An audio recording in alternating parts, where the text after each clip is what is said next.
Rev up your engines!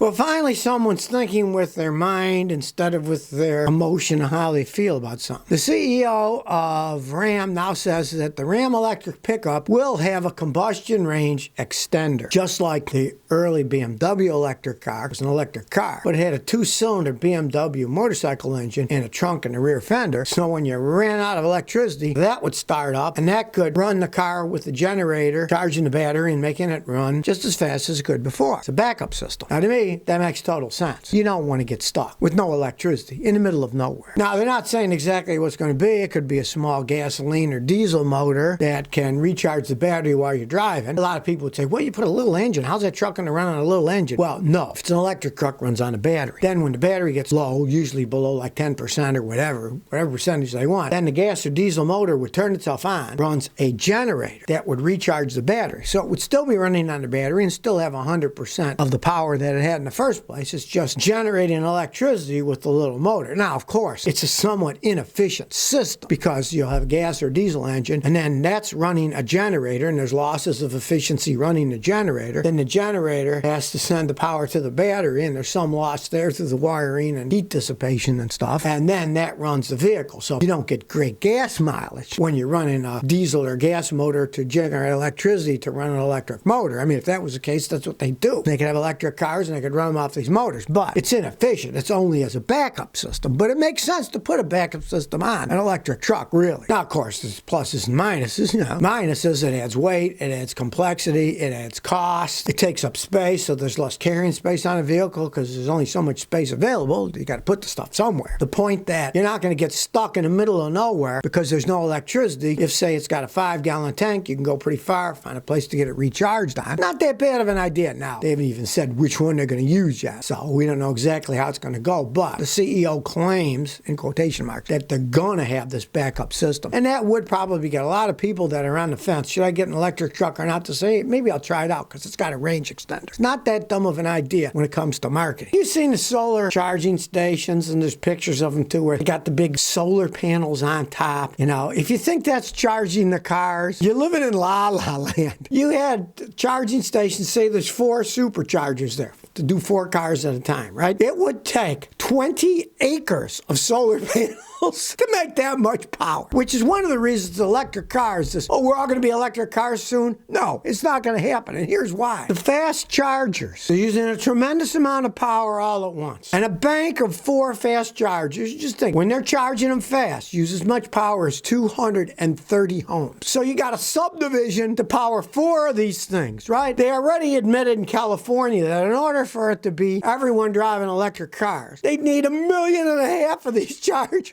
That's 1.5 million divided by 4 times 230, which would be all the electricity that would be needed. That many subdivisions to charge all these cars. That's a lot of electricity, and where's it going to come from? You got to worry. The power's got to come from somewhere, right? Doesn't that massively fall out of the sky? And people just don't realize the massive amount of electricity. If you don't understand electricity, do a little studying about how much power it takes to do a kilowatt. It's a lot of power, right? To give you a perfect example, people say, well, we'll do it at home then.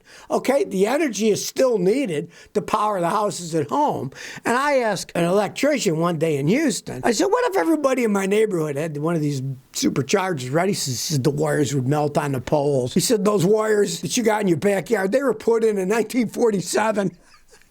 He said it would melt those. Well, first, there won't be enough power anyways. They get brownouts in Houston when it gets too hot because the air conditioners use too much. Well, imagine adding, 1 million something cars on top of it. He said the wires would melt. They'd have to do a whole, not just a place to make the electricity, but then the whole grid would have to be done over with better wiring to accept all that power. So even if you said, well, I don't worry about using one of those superchargers at a station, I'll do it at home. Yeah, well, the same problem exists there.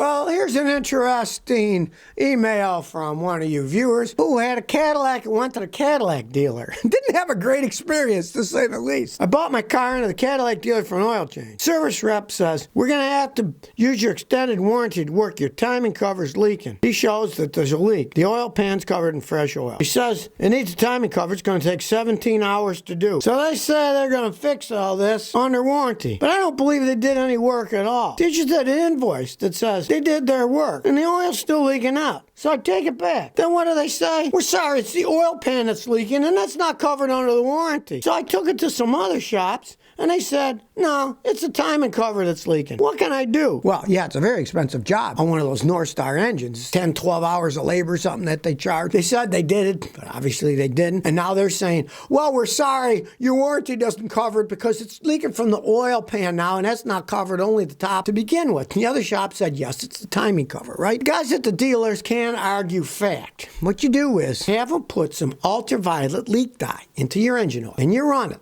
Then with ultraviolet lamp, yellow sunglasses, you see where the leak's coming from. And if the timing cover's leaking, the green dye will glow and you'll see it coming out. Then go back to the Cadillac dealer and say, well, it's coming from the top. Yeah, the oil pan on the bottom is wet because oil goes down by gravity. And if you got a leak on the timing cover, it's going to drip down and get on the oil pan, right? Show that it's coming from there, make them fix it correctly, and tell them that you want to see, call me in when you have the front of the engine taken apart so I can look at it. Who knows what they did the first time? Maybe they put some sealer or something. They obviously didn't fix it right in the first place. And then them saying, well, we're sorry, it's not covered now because it's something else. I see this all the time, especially the Cadillac dealer. I mean, when I was in Houston, the Cadillac dealers were so hilarious. They wouldn't touch a Cadillac that was more than 10 years old. It's their own car, right? They said, we don't work on the old ones. Because on the old ones, you got to do a lot of actual work and fix them, right? Instead of just pretending you didn't charge something for it.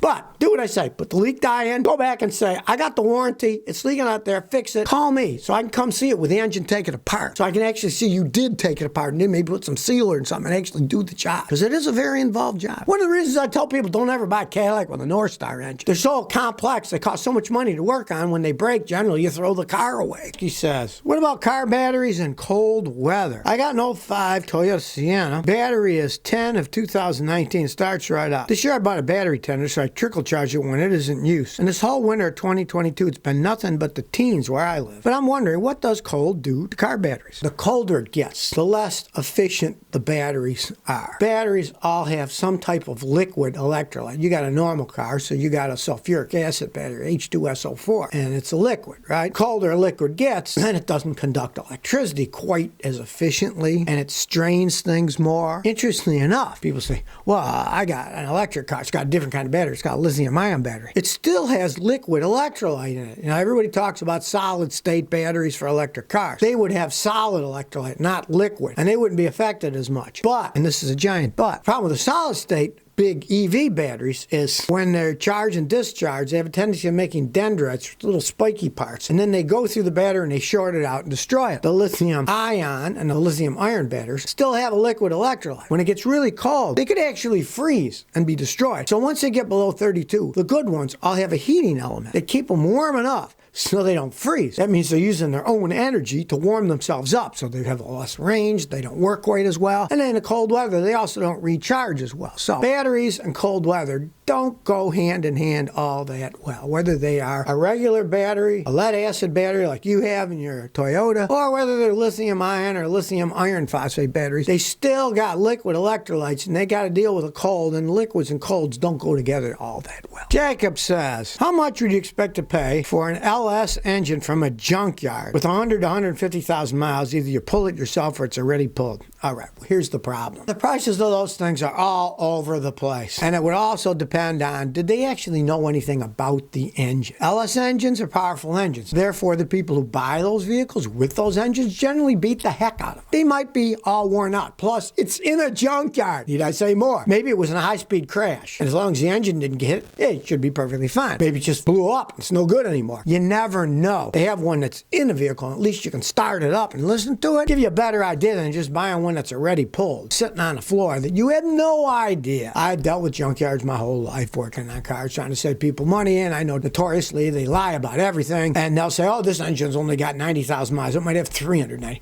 Who knows? You can't tell. The engine's just sitting there, and they pull them out of the vehicles. The first thing they do is pull them out and put them on a floor. So you have no idea. It's always a gamble. Now, let's say you're going to rebuild the engine. Crank it over by hand with a socket and a bar. It turns over, it's not locked up, and you might say, I'm going to rebuild it anyway, so I don't care. Then you see how low they'll sell the thing to you. But if you're planning on just bolting it into your car, you're taking pretty much a gamble, unless it's in a car that at least you can start it. Now, it doesn't matter if the car's all messed up. The engine's still there in the starter, and they can start it. You can start a car without a cooling system hooked up, just to start it up and run it for 30 seconds. As long as there's oil in the engine, that's fine. It's better to hear them run, because if not, you're just taking a wild gamble, and prices doesn't mean anything if the engine's no good. So if you never want to miss another one of my new car repair videos, remember to ring that bell.